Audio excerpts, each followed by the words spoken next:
Hello guys, आप सभी का स्वागत है आपके इस चैनल मिस्टर एजुकेशनल किंग में। आज की इस वीडियो में क्लास 9 चैप्टर 2 के बारे में समझेंगे। चैप्टर 2 का नाम है भारत का भौतिक स्वरूप। भारत के भौतिक स्वरूप के बारे में समझेंगे कि उत्तरी भारत में उत्तर मैदान किधर है, द्वीप समूह क्या होता है, तटीय मैदान क्या होता है, प्रायद्वीपीय समूह क्या है, भारत हिमालय पर्वत किधर है, हिमालय। और हमें स्मार्ट स्टडी करना चाहिए। स्टडी सभी करते हैं, लेकिन हमें स्मार्ट स्टडी करने से, हम सब स्मार्ट स्टडी करेंगे तो हम सब बहुत आगे जा सकते हैं। पढ़ाई सभी करते हैं पर हमें स्मार्ट स्टडी करना है। और ये जो नोट्स और ये जो इसमें जो पढ़ाया जाएगा वो अक्षय सर के द्वारा पढ़ाया जाएगा। और इधर भारत का मैप है, इसमें सभी चीज़ों को समझेंगे, हिमालय पर्वत के बारे में। और यहाँ पे जो है राजस्थान में थार मरुस्थल है, उसके बारे में समझेंगे। तटीय मैदान इधर और इधर है, पूर्वी और पश्चिमी घाट के साइड में है, इससे भी समझेंगे। तो आगे हम सब पढ़ते हैं। आगे में हमारा अध्याय शुरू होता है और ये अक्षय सर के द्वारा लिखा गया है। हाँ, और यहाँ पे शुरू होता है, भारत गोंडवाना लैंड का हिस्सा था। मतलब इसका अर्थ क्या है कि भारत, पहले आप सब अभी याद कर रहे हैं कि भारत में, सॉरी, भारत विश्व में 7 महादेश हैं, ठीक है। 7 महादेश को हमने पिछली वीडियो में आप सभी को बताया भी था, उसका नाम भी याद करवाए थे। पर सातों महादेश पहले एक ही हुआ करते थे, सब उस पहला जो है पूरा सातों महादेश एक ही हुआ करते थे। वहां से सब महादेश टूट टूट कर अलग हुए, वो टेक्टोनिक प्लेट धीरे धीरे गति करते गया और सभी अलग हो गए। वहीं से भारत भी निकला, गोंडवाना लैंड से भारत का भी हिस्सा अलग हुआ। गोंडवाना लैंड पहले ही धीरे धीरे, भारत धीरे धीरे आगे बढ़ते गया। और यहाँ पे था यूरेशिया प्लेट। यूरेशिया प्लेट मतलब यूरोप और एशिया से, यूरोप और एशिया का प्लेट था, वहां से टकराया। और उसके पहले क्या था, एक तेथिस सागर हुआ करता था, तेथिस सागर, यहाँ पे सागर था। और यह भारत जाते गया, गया गया गया और तेथिस सागर से टकरा गया। जैसे तेथिस सागर से टकराया तो ये तेथिस सागर है वो हिमालय पर्वत में रूपांतरित हो गया। और हिमालय पर्वत के पहले वहां पे क्या हुआ करता था, तेथिस सागर। और इसे हम पढ़ते हैं और इसे आप नोट डाउन करते जाएंगे धीरे धीरे।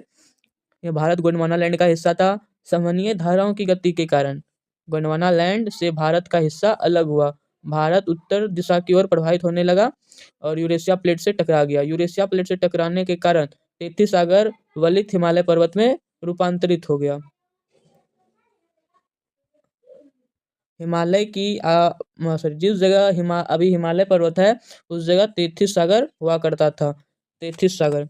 अब हम सब भारत की भौगोलिक आकृति को समझेंगे। भौगोलिक आकृति को जैसे 6 भागों में बांटा गया है। 6 नीचे नाम है, पहला हिमालय पर्वत, और दूसरा उत्तरी मैदान, तीसरा प्रायद्वीपीय पठार, चौथा भारतीय मरुस्थल, पांचवा तटीय मैदान, छठा द्वीप समूह। इन सभी चीजों के बारे में समझेंगे। आप सभी को पता है कि भारत का 2 द्वीप समूह है, लक्षद्वीप और अंडमान और निकोबार द्वीप समूह।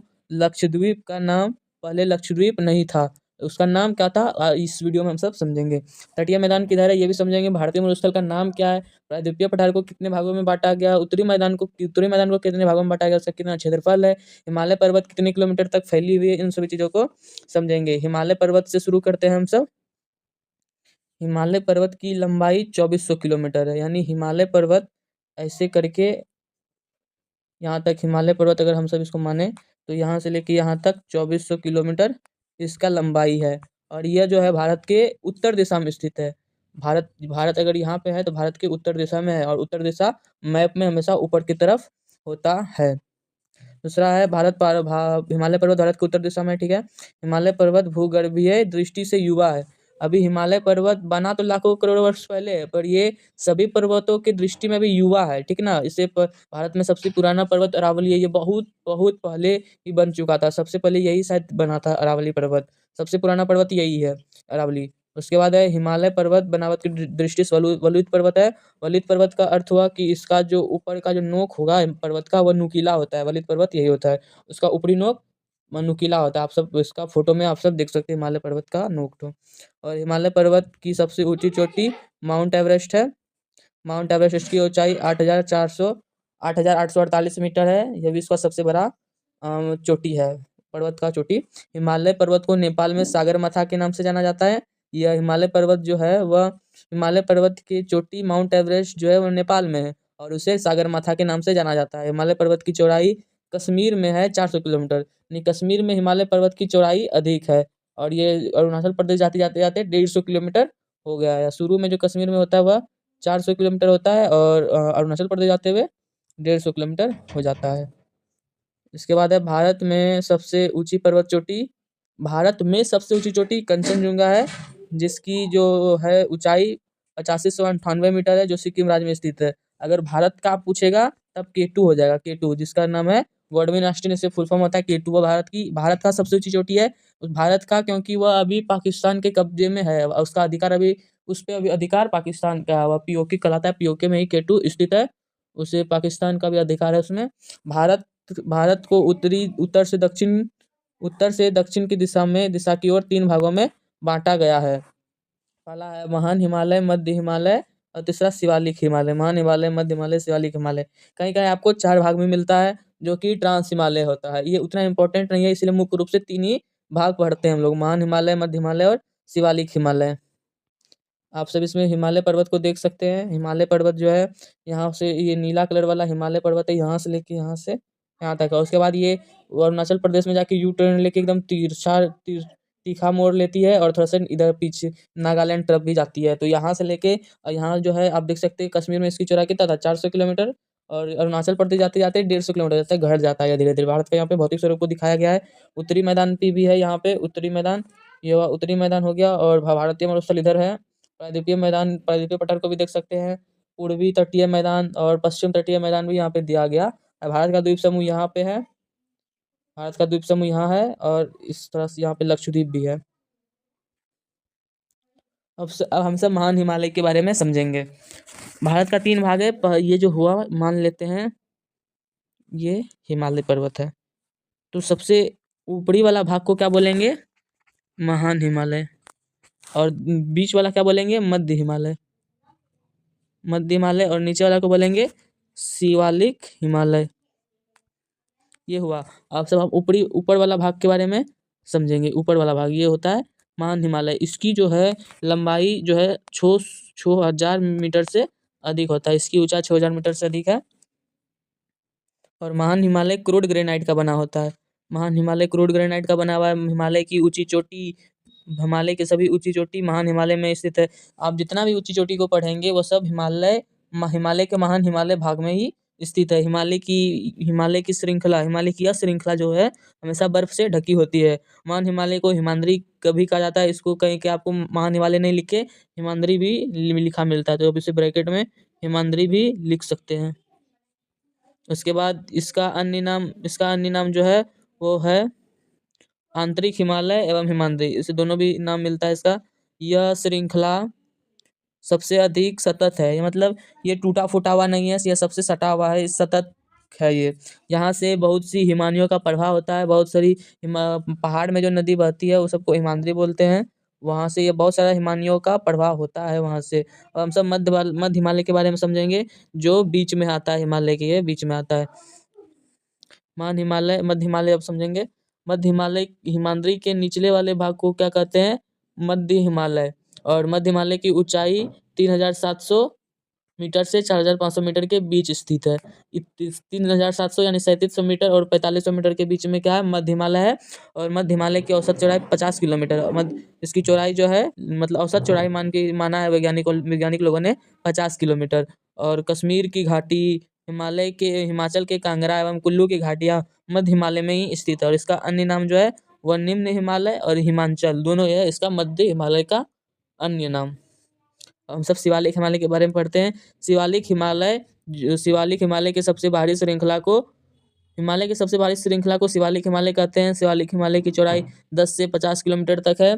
और शिवालिक हिमालय की ऊंचाई 900 मीटर से 1100 मीटर तक है। यानी 900 मीटर और 1100 मीटर तक हिमालय का वह भाग को हम शिवालिक हिमालय कहेंगे। इसकी चौड़ाई 10 से 50 किलोमीटर है। शिवालिक हिमालय में बहुत सारे दून स्थित है। और दून का अर्थ होता है घाटियां। दून का नीचे लिख दिए, अर्थ क्या होता है, घाटियां। उदाहरण में देख लेते हैं, देहरादून वो शिवालिक हिमालय में ही है। कोटली दून शिवालिक हिमालय में ही है। पाटली दून शिवालिक हिमालय में भी है। यह श्रृंखला असंपीड़ित अवसादों से बना हुआ। अगर यदि पूछे आपसे कि शिवालिक हिमालय किससे बना हुआ है, तो असंपीड़ित अवसादों से बना हुआ है। पश्चिम से लेकर अब हम सब पढ़े उत्तर से लेकर दक्षिण की ओर हिमालय को 3 भागों में बांटा गया। कहीं के 4 भाग में भी मिलता है। तो वो 3 भाग तो हम सब पढ़ लिए। अब हम सब पश्चिम से लेके पूरब की ओर जाएंगे। पश्चिम से होकर पूरब की ओर जाएंगे तो हिमालय को 4 भागों में बांटा गया। ये जो भाग को जो बांटा हुआ गया है वो नदी के हिसाब से बांटा गया है कि ये दोनों नदी के बीच में ये हिमालय होगा और ये दोनों नदी के बीच में ये हिमालय होगा। तो उसको पढ़ेंगे। जो 4 भागों के बांटा गया, पहला को बांटा गया है पंजाब हिमालय, दूसरा कुमायूं हिमालय, तीसरा नेपाल हिमालय और चौथा असम हिमालय। तो इसके बारे में आगे पढ़ते हैं। ये हो गया भारत का मैप है। इसमें यहाँ पे हम सब समझते हैं। यहाँ पे है हिमालय पर्वत, ये हो गया हिमालय पर्वत। यहाँ इसके बारे में पढ़ रहे हैं। पहले हम उत्तर से लेके दक्षिण की ओर भारत को हिमालय के 3 भागों में बांटे। अब पश्चिम से पूरब की ओर हिमालय को 4 भागों में बांटेंगे। तो इसको बारे में पढ़ते ही होगा। मैप इसमें सभी चोटी दिया गया है। यहाँ पे पहाड़ी सब विंध्याचल की पहाड़ी है, सतपुरा की पहाड़ी है, महादेव पहाड़ियाँ हैं। यहाँ पे पूर्वी घाट स्थित है, यहाँ पे महानदी बह रही है। इधर पश्चिमी घाट है और इधर ठीक है। इधर आगे बढ़ते हैं। अब हम सब पंजाब हिमालय के बारे में समझेंगे।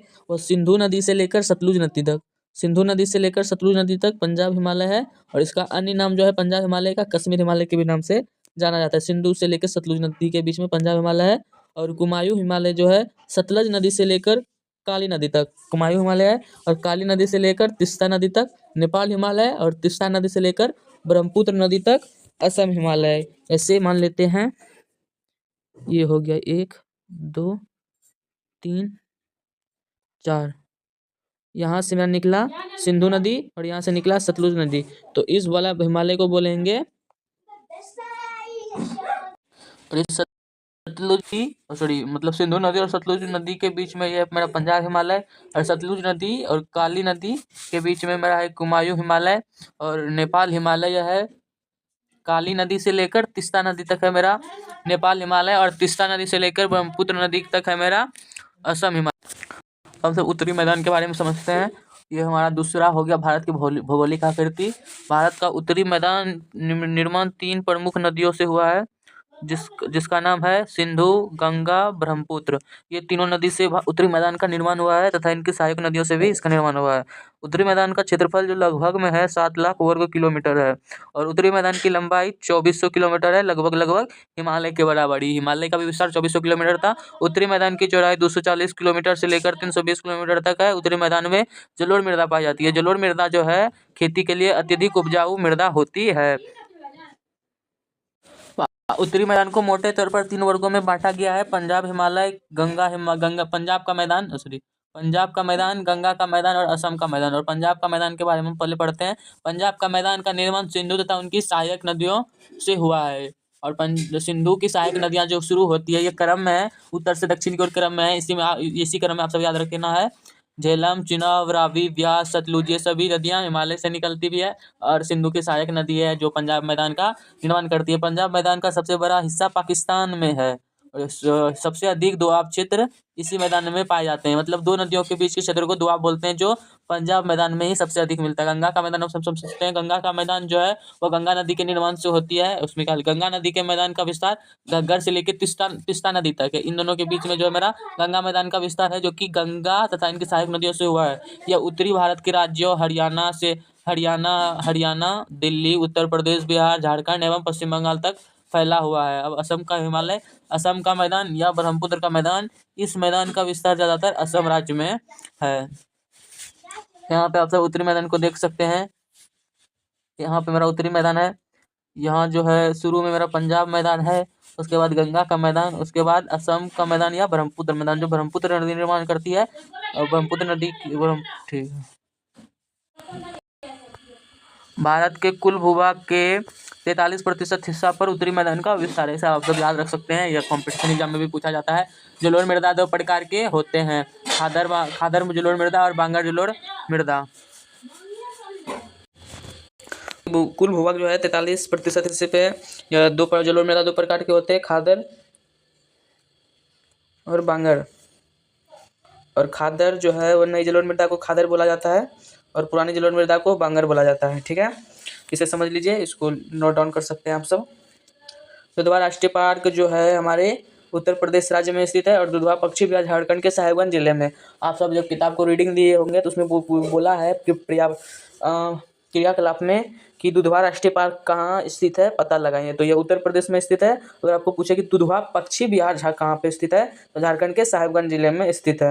हम सब प्रायद्वीपीय पठार के बारे में समझते हैं, जो कि भारत का अगला भू आकृति है। भारत का जो प्रायद्वीपीय पठार जो है वह एक मेज की आकृति के समान है। मेज की आकृति किस तरह होती है, इस तरह।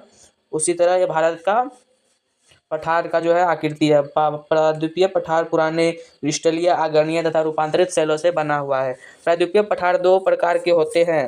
दो प्रकार का यहाँ मिस्टेक से लिखा गया, यहाँ होता है 2 भागों में बांटा गया है।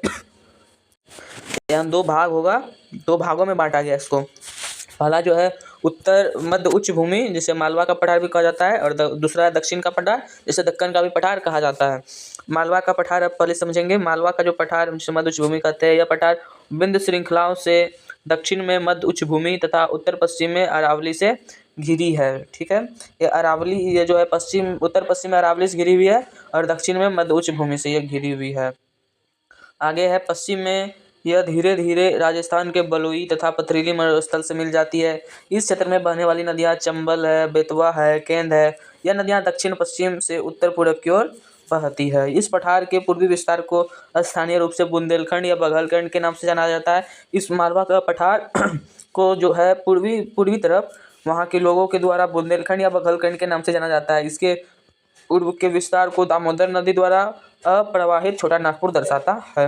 भारत के कुल भाग के 28% हिस्से पर पठार पाया जाता है। इसे आप सब याद कर सकते हैं। 28%, भारत के कुल भाग के 28% पे पठार स्थित है। दक्षिण का पठार समझते हैं। दक्षिण का पठार एक त्रिभुजाकार भूभाग की तरह है। त्रिभुज का आकार जिस तरह, उसी तरह दक्षिण का पठार भी उस तरह त्रिभुज का आकार इस तरह है, उसी तरह दक्षिण का भी पठार का आकार है। दक्षिण का पठार नर्मदा नदी के दक्षिण में स्थित है। ये भारत बनाते हैं, मान लीजिए ये भारत है, तो यहाँ से हो गया नर्मदा नदी। नर्मदा नदी के ऊपर में है मध्य उच्च भूमि, और नर्मदा नदी के नीचे में है दक्षिण का पठार। और वही यहाँ पे लिखा हुआ है कि नर्मदा नदी के दक्षिण में स्थित है ये दक्षिण का पठार। दक्षिण का पठार के उत्तर में सतपुरा की श्रृंखला स्थित है। उसके बाद दक्षिण का पठार के पूर्वी भाग में महादेव, कैमूर की पहाड़ी तथा मैकाल श्रृंखला स्थित है। ये सब दक्षिण पठार में है। और दक्षिण पठार के कुछ हिस्से उत्तर पूर्व में भी देखा जाता है, जिसे स्थानीय रूप से मेघालय, कार्बो एंगलोंग पठार तथा उत्तर कचार पहाड़ी के नाम से जाना जाता है। उसके बाद है मेघालय का पठार भ्रंश के कारण छोटा नागपुर से अलग हुआ है। छोटा नागपुर से जो मेघालय का पठार बना है, और वहाँ भ्रंश के कारण वहाँ से अलग हो गया। गारो खासी जनता मेघालय में स्थित है। वहाँ पे जानते हैं कि गारो खासी जनता में बादल कैद हो जाता है, और वहाँ पे वर्षा बहुत ज़्यादा कराती है। और मानसीराम में सबसे ज़्यादा वर्षा होती है, जो कि विश्व में सबसे ज़्यादा वर्षा होती है, और भारत का तो है ही। दक्षिण के पठार के पूर्वी एवं पश्चिमी सिरे पर क्रमशः पूर्वी तथा पश्चिमी घाट स्थित है। मतलब इसका कहने का तात्पर्य है कि दक्षिण पठार हो गया, ये त्रिभुज का आकार है, और इसके पूरब में पूर्वी घाट स्थित है, और पश्चिम में पश्चिमी घाट स्थित है। और यहाँ पे जो है थाल घाट, भोर घाट और पाल घाट जो है वो पश्चिमी दर्रों में स्थित है। भोर घाट जो है मुंबई और पुणे को जोड़ती है। थाल घाट मुंबई और नासिक को जोड़ती है, और पाल घाट केरल को तमिलनाडु से जोड़ती है, जो कि कक्कड़ को कोयम्बटूर से जोड़ती है। वहाँ के स्थान का नाम है। पूर्वी घाट के बारे में समझते हैं।